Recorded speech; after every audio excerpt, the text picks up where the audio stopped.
A little sleep, a little slumber, a little folding of the hands to rest, and poverty will come upon you like a robber and want like an armored man.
Well, good morning again. So we're back in our study of Proverbs this morning, and we're going to be looking at two other ways or paths that Proverbs presents to us. The path of diligence and the path of laziness. Or in some of your translations, it may say the way of the sluggard or the slothful. And so we're going to look at both of these. Before we get there, I just got a little confession to make. There are some chores that I absolutely cannot stand. Are you guys with me? Amen. Right? There are some things that I just I cannot. Just thinking about doing them, right, makes me start to sweat. It makes me start to have anxiety and frustration, right? There's just those things that we don't like to do. I remember when I was in college, right? So in college, after I got off the dorms, I moved into a house, and there was 5 of us living there, 5 guys living there for most of the time. Sometimes it could be 8 or 12 or 15. I think it really prepared me for having a large family because people would just be, guys would just be staying everywhere. In fact, we had one guy that just showed up and nobody really invited him. We don't know how he got there, but he lived with us for 3 months, and eventually we were like, we don't actually know who you are. Why are you hanging out with us? But that's just kind of what you do in college. But I remember, with all of those guys living in a house, one of the chores that I could not stand to do was washing dishes, right? I couldn't stand washing dishes. Now, I didn't mind washing my own dishes, kind of with my own germs and my own stuff on there. I didn't mind that. But I could not stand having to wash someone else's dishes. Just the idea of having to wash that, I was just like, man, this is not my job. This is not my responsibility. And I remember that it really started to bother me because I also liked having a really neat and clean house when we had friends come over and stuff like that. I didn't like the dishes stacked up and all of that sort of stuff. And so I remember one of my roommates came to me. Him and I, we both of our bedrooms were up in the top of the house. And he came to me one day and he said, look, neither one of us like this, right? And the other guys, let's just be honest, it really doesn't bother them. In fact, I think the dishes could stack up to the ceiling and they wouldn't even notice it, right? And so he said, if it's really going to bother us, we probably need to just step in and do a little bit more, right? And it changed my perspective on doing that task. No longer was it just this thing that I hated, but it was I actually wanted to have a nice, clean house more than I wanted to, or more than I disliked doing the dishes, right? And that his words kind of stuck with me, right? And I didn't realize how important they were going to be until we started having kids, right? And we started having more and more kids, right? And as you can imagine, there's a lot of dishes to be done. And so now I'm one of the first ones to jump in and do the dishes, right? It's just something that I've learned to enjoy the value of what doing this task has been. But we all have those tasks that we can't stand doing, right? So let's just do this real quick. We're not going to get into circles, but maybe just turn to somebody sitting close to you this morning. Let's just take a second and just tell them what is that one task, that one thing that if I never had to do this again in my life, I would be totally okay with, right? So go, just tell somebody sitting beside you, what is that one task that you cannot stand to do?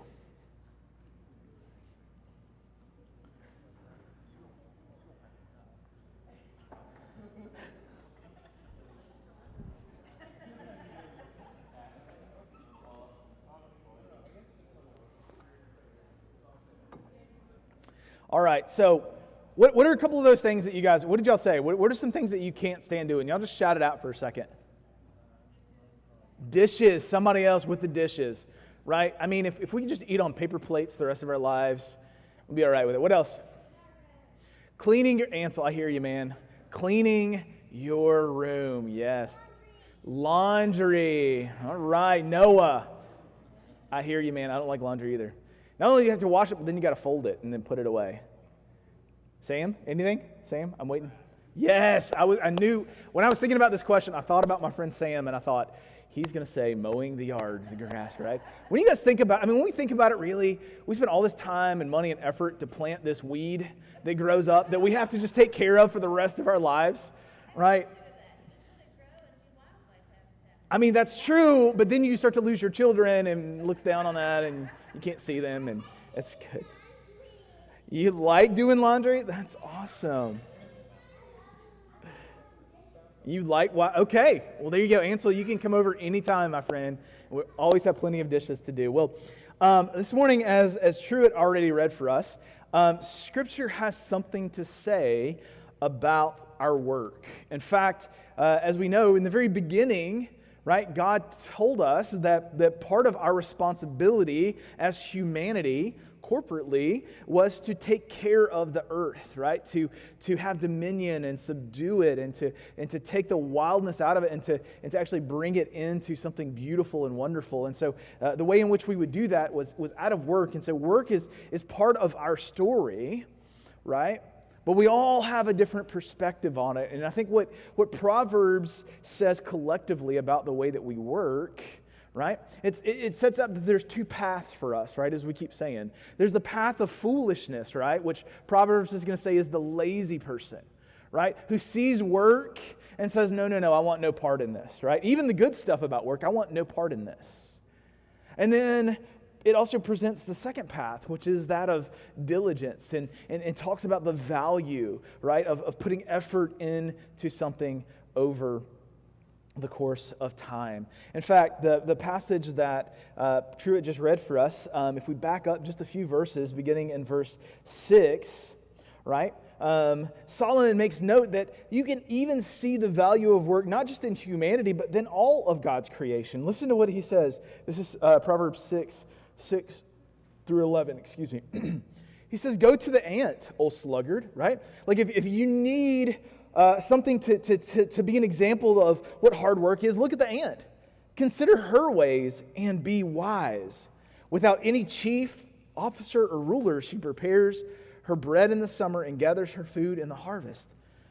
And then he goes on to say, how about you, right? How long will you lie there, O sluggard? When will you arise from your sleep?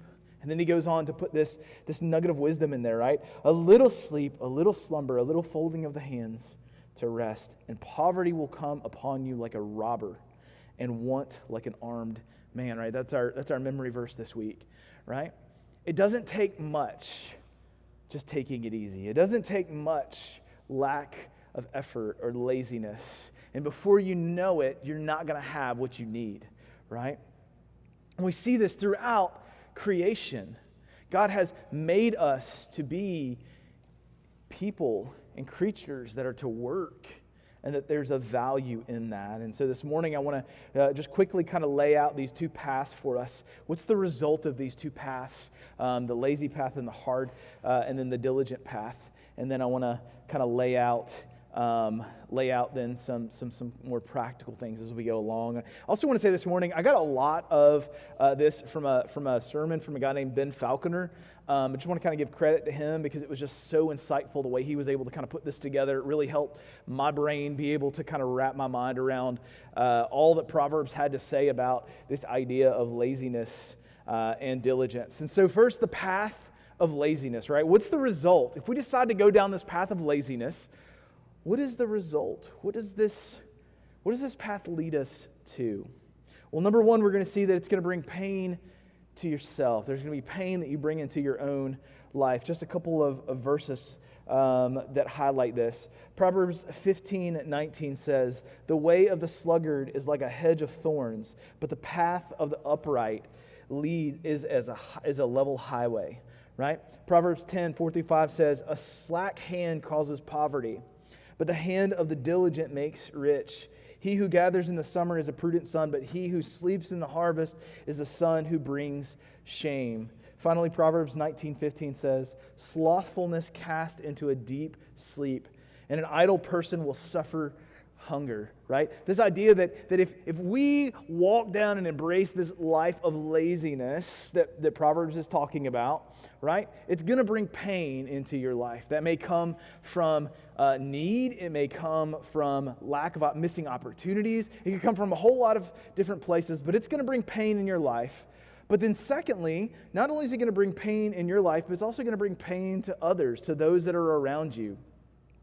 Proverbs 10:26 says this, "Like vinegar to the teeth and smoke to the eyes, so is the sluggard to those who send him." Right? Maybe you've been there, right? Maybe you've had somebody doing a task for you, or maybe it's been in a work situation where you've had someone work for you, right? And it was just a lazy person. They gave no effort at all. And you know how frustrating that can be to you as an employer, as a boss, even as a friend, that you've asked someone to do something for you and they've just given minimal effort, right? I love the picture. It's like vinegar to the teeth, right? Or we may say it's like orange juice after you've brushed your teeth, right? You guys ever had that experience, right? It's just like repulsive to you. Or on the maybe more intense side of that, Proverbs 18, verse 9 says, "Whoever is slack in his work is a brother to him who destroys," right? In fact, our lazy effort can actually cause destruction in other people's lives, especially when we think about those who are dependent on us. As we know, God has given us people in our lives who are dependent on us. And the picture we get from God's Word is that we have a responsibility to care for them. In fact, if we go to the New Testament in 1 Timothy chapter 5, verse 8, Paul says this. He says, "But if anyone does not provide for his relatives, and especially for the members of his household, he has denied the faith and worse than an unbeliever." You see, in practical terms, they're not doing the responsibility that God has given to them. And so we see that this path of laziness will not only cause pain for ourselves, which is bad enough, but it also causes pain for those around us. And again, we realize that Scripture tells us that work is good. However, we also know, because of the fall, that work is hard, right? Can we all just agree that work is harder than it needs to be, right? I see Josh back there shaking his head. We had this conversation in life group this week, right? If you've ever had a project that you were working on and in your mind it was like, that's going to take 2 hours. And then you realize that it took 2 weeks, right? Because once you started working on it, something else didn't work and something else, and then you had to make 45 trips to Lowe's to get the part that you didn't have. I think that's all part of the curse here that's happening, right? Work is harder than it needs to be.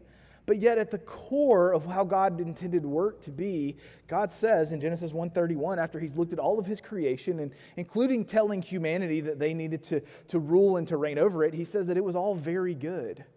So before the fall, we see that God has called work good. And after the fall, we just see that work is still good. It's just harder than it was originally intended to be, right? Which leads us then to the second path, the diligent path, right? And there's a couple of results for those who will follow this path. Number one is that the diligent person will find satisfaction, right? Proverbs chapter 12, verse 24 says, "The hand of the diligent will rule, while the slothful will be put to forced labor." All right? Or Galatians chapter 6, 9 through 10 tells us, "And let us not grow weary of doing good, for in due season we will reap, if we do not give up. So then, as we have opportunity, let us do good to everyone, especially to those of the household of faith." Or Paul, writing to the Thessalonian church, the church in Thessalonica, says this in 1 Thessalonians 4. He says, "And to aspire to live quietly, and to mind your own affairs, and to work with your hands as we instructed you, so that you may walk properly before outsiders and be dependent on no one." How many of you guys stand that sounds like the dream life? to walk quiet, to live quietly, right? To not get in other people's business, right? But there's this value, there's this satisfaction that comes from working hard. And most of us have experienced that at some point, right? Maybe there was a project or something that you did, and you were able to just like stand back after it was done. And there's just this satisfaction that fills your soul after a hard day's work. You guys with me? You guys experienced that from things, things that you've really put yourself into, and then you've seen the result of that? For some of you, it's parenting, right? Like you put years into just trying to mold and to parent and to love and to care and to disciple your children, and then they start to follow the Lord, and you look back and you're like, oh, finally, all of that was totally worth it, right? For others of us, maybe it was a project. For me, one of those things in my life was when I finished my first half marathon, right? And so I had this crazy goal that I was going to prepare for this half marathon, and never ran a race in my life. In fact, before that point, I was of the mindset of like, you don't run unless something's chasing you. But I decided I was going to do this half marathon, right? And so I gave myself kind of a summer to prepare for it, and it was just like many, many long runs and things in the process. And I remember as I was finishing the race, a lot of you guys know this story, as I was getting close to the race, I ended up falling and breaking my finger, but I was so set at that moment, I was like, this is not going to stop me. But I remember crossing the finish line, right, with my family there, my kids, a couple of my kids there at that point, and like, man, I just remember that satisfaction, right? That high that I felt. In fact, I was on such a high from finishing the race and that satisfaction that I didn't even feel that my finger was actually hurting until about 30 minutes afterwards. And then all of the endorphins and everything kind of came down, and I was like, I probably need to go get this taken care of. But there's just this satisfaction in doing work and doing it in a very diligent kind of way. Not only is there a value or satisfaction for us, but secondly, the diligent person also provides for themselves and for others or their neighbors, right? Proverbs has a lot to say about this as well. Proverbs 12:11 says this, "Whoever works his land will have plenty of bread, but he who follows worthless pursuits lacks sense." Proverbs 14:23 and 24 says, "In all the toil there is profit, but mere talk tends only to poverty. The crown of the wise is their wealth, but the folly of fools brings folly."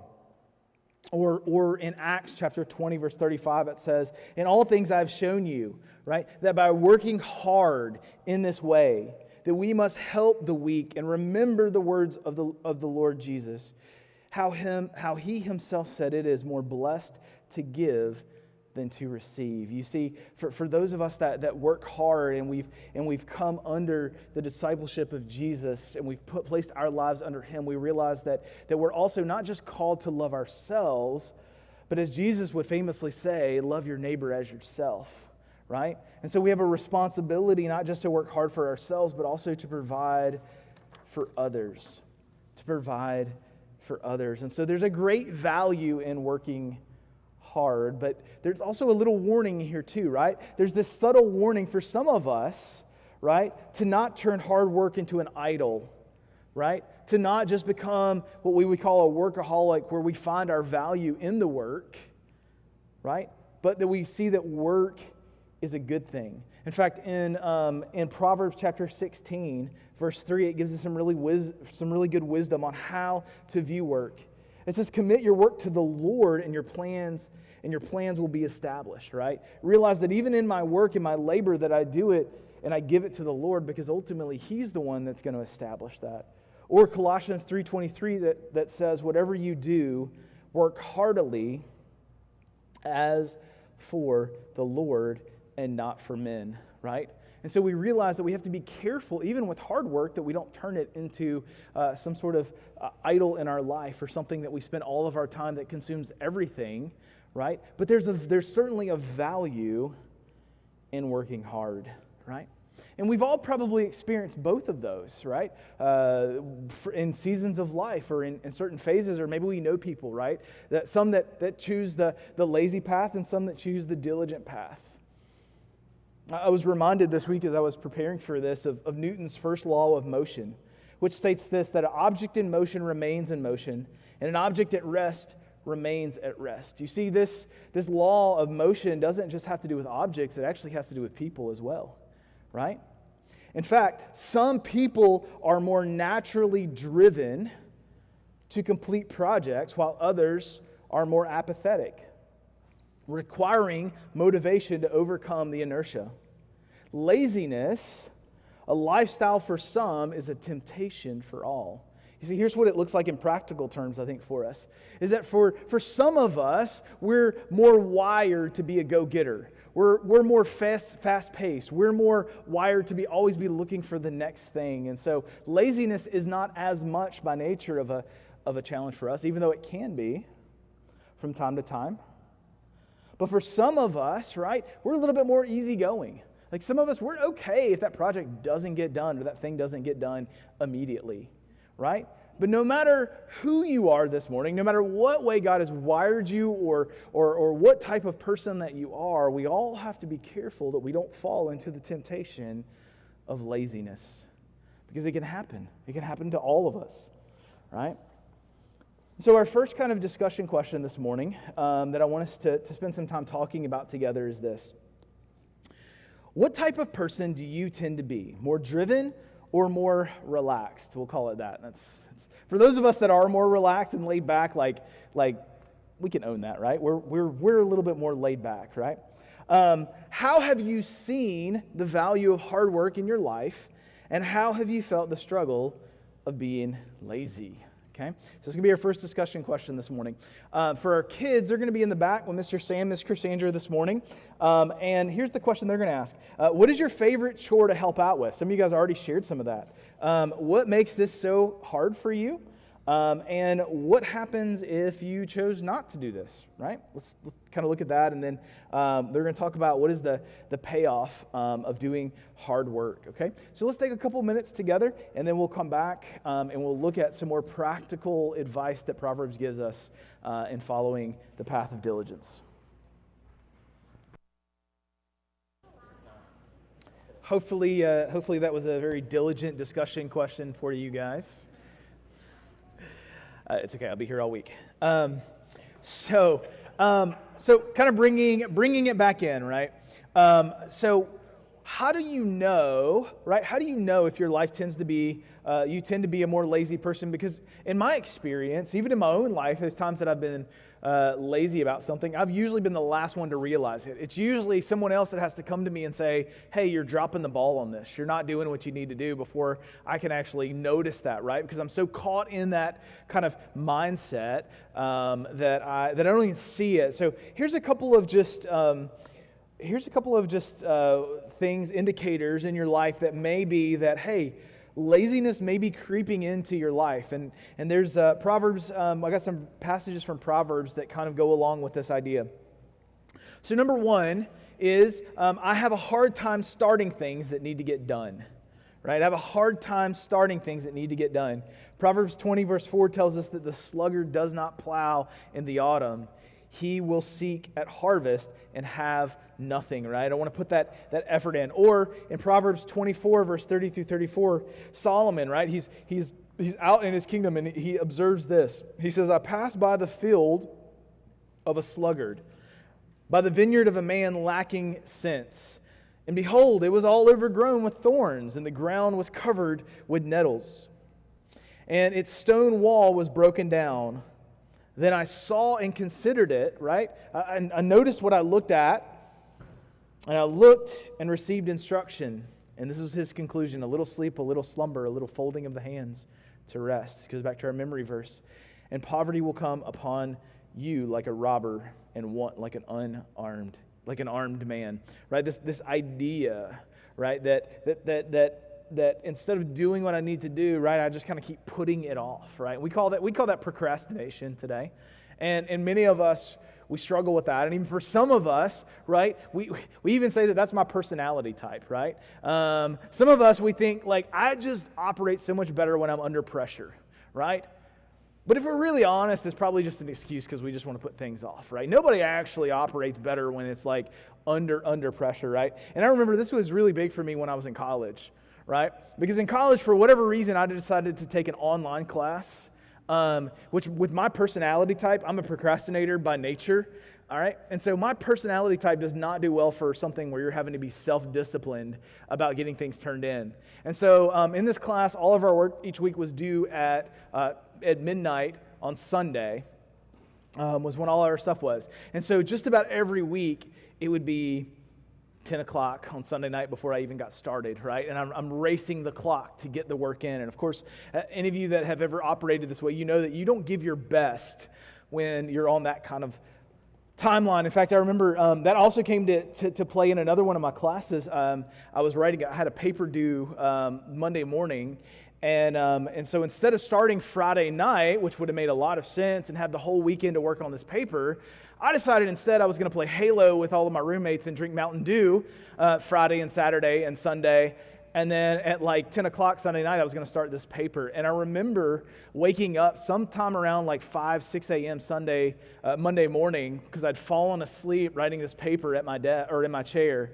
And I remember just the panic in my heart, realizing I was not going to get it done in time and that I was going to get penalized because of my procrastination, right? And so if you're someone who continues to just put things off that need to get done, maybe that's because there's some laziness in there, right? Number 2, I have a hard time finishing things that need to get done, right? Maybe I don't have a hard time starting things, but I have a hard time getting around to finishing them up. Maybe I just have a whole list of unfinished projects. Proverbs chapter 12, verse 27 tells us, "Whoever is slothful will not roast his game, but the diligent man will get precious wealth," right? So there's this picture that, like, yes, the slothful person may go out and they may kill the game they need, but then they're too lazy to actually cook it and roast it. And so what happens is that it just spoils, right? And so for some of us, maybe that's where we're at, right? Maybe that's the area is that, man, we can start a bunch of projects, but we just never get around to finishing them. Number 3, we talked about this in our group. I sleep but never find rest. Right? Maybe I take a lot of time laying around and there's a lot of relaxing time, but I actually never feel rested. Proverbs 19:15 says, "Slothfulness cast into a deep sleep, and an idle person will suffer hunger." Proverbs 20:13 says, "Love not sleep, lest you come to poverty. Open your eyes and you will have plenty of bread." Right? For some of us, like maybe we get a lot of rest time, a lot of chill time, a lot of downtime, a lot of relaxing time, but we're always still feeling tired, right? Maybe the reason we're feeling tired is because we haven't put in some good, hard, solid effort into something so that we actually can rest. Or as many of us have experienced, sometimes too much rest is actually not restful, right? We need to have some good work. We need to look for opportunities, right?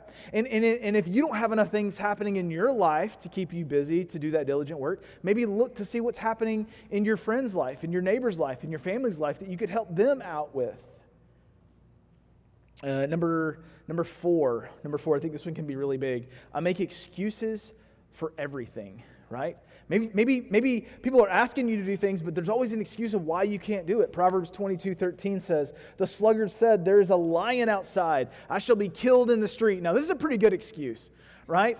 Right? In fact, if I ask you to come over and to help me do something in my house, and you're like, "Actually, bro, I can't come help you because there's a lion in the streets," I'm going to be like, okay, like that's a good excuse, right? But that's not how Proverbs looks at this, right? It's the person who just, there's an excuse why they can't do everything. And right? And then maybe you know people or have people in your life, every time you ask them to help out with something, there's always an excuse, right? Or at our house, when it's time to clean up, right? It's amazing. The kids just end up scattering and finding something to do. Like there's the whole day and it's like, I can't find anything to play with. I can't find anything to do. And I'm like, all right, guys, family cleanup time. And like instantly there's always something to do, right? But maybe that's part of it, right? Is that there's always an excuse for you. Number 5, that's the last one. I am never satisfied with anything. Right? Proverbs 13:4 says, "The soul of the sluggard craves and gets nothing, while the soul of the diligent is richly supplied." Proverbs 21:25 and 26 says this, "The desire of the sluggard kills him, for his hand refuses to labor. All day long he craves and craves, but the righteous gives and does not hold back." right? Maybe part of what the struggle is, or that thing in your life is that, like, you are just never satisfied, right, with whatever it is. Maybe it's just because we're not putting in some effort, right? I know in my life there's times when I've just had too much downtime to think about things that I want, think about things that I need, right? And I'm never satisfied. Versus when I go out and I work hard, I do something for myself or someone else, and then there's just that satisfaction that comes from that. Bruce Walke, a commentator on Proverbs, says this. He says, "The appetite keeps normal people alive by driving them to work to satisfy it, but it kills the sluggard because his hands refuse to satisfy it. His unfulfilled cravings His unfulfilled cravings kill him both by starvation and frustration." And that second one, right? If you've ever been there, right, where maybe you've been in kind of one of those just kind of lazy moods, lazy attitudes, right? And there's just that frustration, right? Like you want to do something, but you don't feel like you have the effort to do it, and it's that frustration, right, that sometimes can be the hardest, right? And so if a couple of these things are true, maybe you need to take some time this morning and just kind of look internally, right? And really what we need to look at is why is it important? Why does God really care if I work hard or if I'm a little bit more lazy, right? Why does God really care? And I found some really good insight, as I always do, from John Piper this week in this kind of idea of laziness. Listen to what he says. He says, "At the deepest levels, laziness robs us of happiness. How does it do this? By decreasing our capacity to enjoy the deepest delights. And on top of this, it leaves us failing to love as we ought." I thought that was really, really, really helpful, right? Because here's kind of how this works out, I think, in our life sometimes, right? And again, we got to be careful we don't take this out of context, right? But in general in our life, the things that we do, right? We call this work, the things that we put our effort and our energy into, right? They reflect on the things that we believe.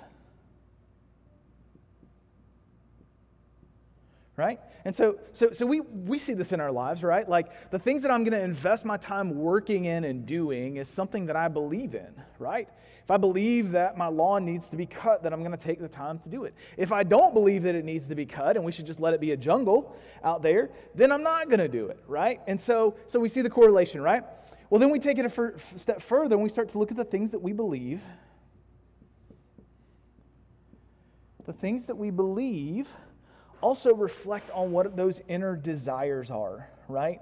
Those things that capture our heart, our passion, right? Our passion comes a lot from the things that we believe, right? If we don't believe something is true, we're not going to have the passion or the desire to invest our lives into it, right?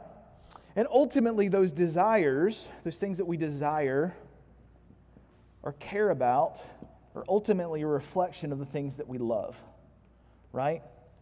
That we love. It's the reason that a parent self-sacrifices years and years of their life. It's the reason that a mother will sacrifice years and years of sleep for that baby, for that child, right? It's the reason that a friend, right, will continue to be there for that friend that has continued to disappoint them or bring pain in their life, right? It's this, that I actually love this person, right? And that comes out from our desires. And so if we look at this, right, we can see that ultimately the things that we do, our work and our effort, right, are a reflection of the things that we love, right?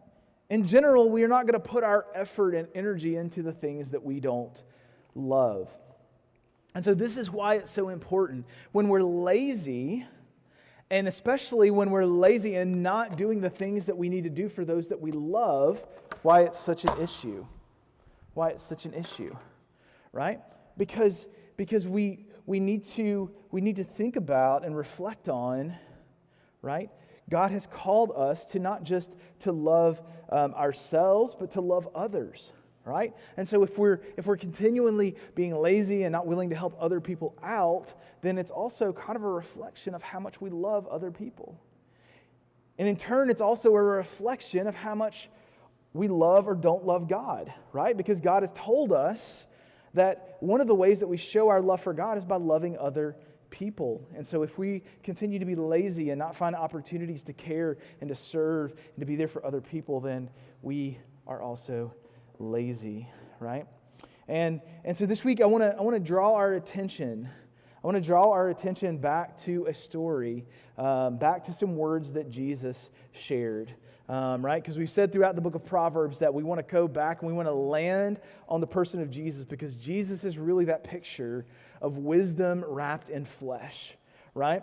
And in Matthew 25, verse 14 through 30, Jesus tells another parable. And this is a very familiar parable. In fact, most of you guys know the parable. I'm not going to read through the whole parable because I think most of you guys already know this parable, right? But it's called the parable of the talents, right? And essentially, what Jesus says is that there was someone, a journeyman, right? And he had some servants, and that he entrusted his property to. And when he left them with varying degrees of talents or responsibilities, right? And trusted them that they would steward what God had given to them, right? And so one he gave 5 talents, one he gave 2 talents, and one he gave 1 talent. If you know the story well, then you know that at some point the master returns, right? The master returns and he goes to his servants and he says, "What have you done with the talents that I gave you?" Right? And the one that the master had given 5 talents to, he comes to his master and he says that I've doubled, right? I've made 5 more talents on what you've given me. And Jesus' response, or the master's response is, "Well done, good and faithful servant," right? And he praises him for what he did. And then he goes to the one who he gave 2 talents to, and he says, "I made 2 more talents with what you gave me." And his response again is, "Well done, good and faithful servant." And he goes to the one that he gave 1 talent to, and he says, "Look, I knew that you were a scary person, that you took things that weren't yours, and so I took what you gave me and I just hid it. I didn't do anything with it. I just stuck it in the ground," right? And Jesus looks at him, and in Matthew chapter 25, verse 26, look at his response to this servant. I never caught this in the other times that I looked at this, but he says, "But his master answered him, 'You wicked and slothful servant.